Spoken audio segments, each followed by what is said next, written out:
আসলে আমার কাছে মোটামুটি একটু ভালো লাগছে, যেহেতু 1 বছর পরেও আমরা জুলাই ঘোষণাপত্র পাবো, কিন্তু আরও একটু ভালো লাগতো যদি এখানে সাংস্কৃতিক অনুষ্ঠান বা এই কিছু না হইয়া যদি একটা ফাঁসির অনুষ্ঠান হইতো, যে ফাঁসির কাজটা হইতো, যে আমাদের ফেসিস্ট হাসিনার কোনো খুনিদেরকে, যারা গুরুত্বর খুনি তাদেরকে এখানে সরাসরি ফাঁসি দেওয়া হচ্ছে, এগুলো জনসম্মুখে সবাই দেখতো।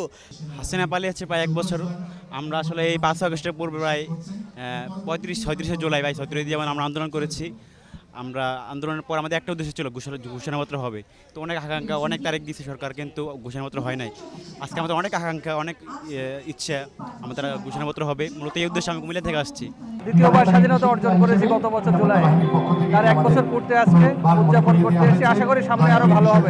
এই দিনেই তো আসলে আমরা সবাই বের হয়েছিলাম। এই দিনে আসলে আমাদের সব ধরনের বাধা উপেক্ষা করে আর কি আমরা বের হয়ে যে সময় শুনেছিলাম আর কি যে এই অবস্থাটা হচ্ছে এই সময়ের মধ্যেই, 2টা পঁচিশের সময় আর কি। তো এই জিনিসটা আসলে ভাষায় প্রকাশ করার মতো না। 1 বছর আসলে পরিবর্তন এটাই বলবো যে আওয়ামী লীগ সরকার এখন নেই, এবং আমরা হয়তোবা ছাত্রলীগের তাণ্ডব দেখছি না, শেখ হাসিনাকে রেগুলার টিভিতে দেখছি না। তবে আরও বেশি পরিবর্তন আশা করেছিলাম, দেশে হয়তোবা দুর্নীতিটা কমে আসবে, চাঁদাবাজি কমে আসবে, দেশের শান্তি শৃঙ্খলাটা আরও ইমপ্রুভ হবে, এটা আশা করেছিলাম।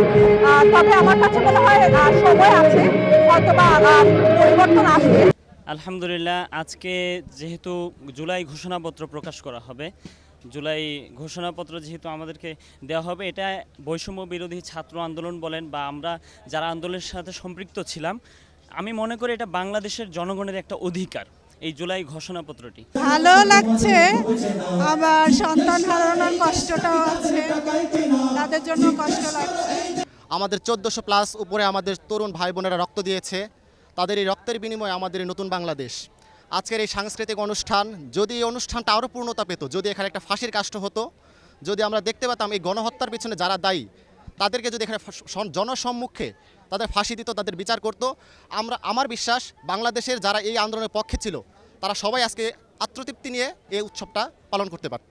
আওয়ামী লীগ সরকার সময় এদেশে মানুষের উপরে যে নির্যাতিত নিপীড়িত ঘটেছে, সেটা ইতিহাসে কোনো সরকার আমলে ঘটেনি। পরিবর্তন তো দেখতেছি না, পরিবর্তন দিন দিন দেখি চাঁদাবাজি এবং পাথর মেরে মানুষ প্রকাশে মারিয়া ফেলায়, এই ধরনের পরিবেশ দেখতেছি জায়গায় জায়গায়। এছাড়া আর কোনো কিছু দেখতেছি না পরিবর্তন।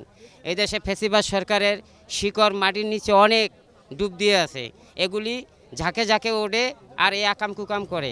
কিন্তু ডাক্তার ইউনূস স্যারে এটা আসলেই হেলামি করছে। হেলামি যদি না করতো তাইলে এটা 3 মাসের ভিতরে নির্মূল করতে পারতো, সে নির্মূল করে নেই। 1 বছরে আপনারা জানেন দীর্ঘ 17 বছর স্বৈরাশাসন ছিল।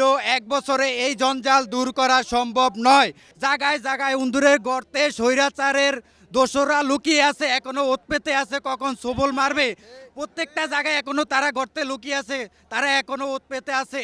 এই সরকারের উপদেষ্টার ভিতরে এখনো আওয়ামী লীগের দোসর, স্বৈরাচারের দোসর আছে, এটা সবাই জানে। এবং এই সরকার থেকে আজকে থেকে ঘোষণা দেওয়া হোক যে এই জুলাই যেন আর ফিরে না আসে, এবং এই জুলাই যোদ্ধাদের সারা জীবনের নিরাপত্তা যেন সরকার দেয়, এবং সামনের নির্বাচন যেন সংস্কার ছাড়া, আওয়ামী লীগের বিচার ছাড়া নির্বাচন যেন না হয়।